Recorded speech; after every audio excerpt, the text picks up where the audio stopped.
Early in the spring of 1812, the Norfolk militia reorganized us into 2 regiments. Colonel Joseph Ryerson remained in command of the 1st, and Lieutenant Colonel Robert Nickel commanded the 2nd. Although we were hard workers and quick to learn, we were hesitant in what had now become rigorous training. Our greatest fear, which we had thought we'd escape by coming to Upper Canada, was now following us. Invasion by the Americans was imminent.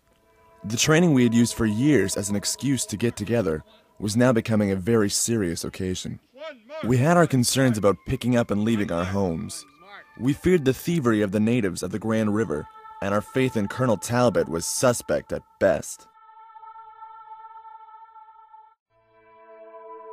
Heavy mist settled over a waveless Lake Erie.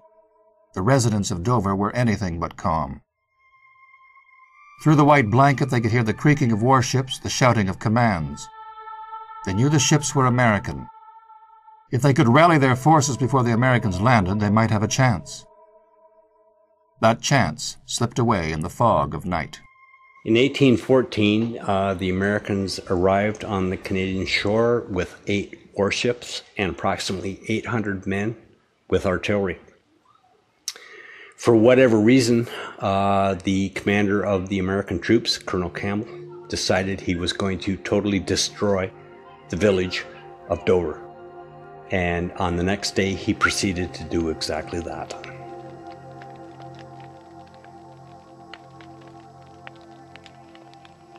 They burned a warehouse at the mouth of the creek and then moved on up the river to attack the hamlet of Dover.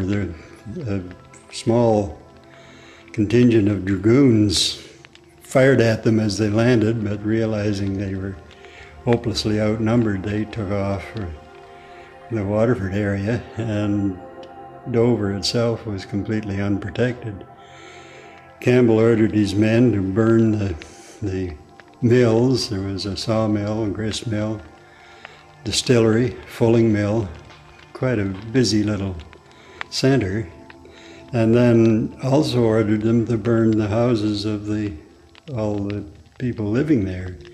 The women and children were given a chance to take their belongings from their homes, but then they were set ablaze.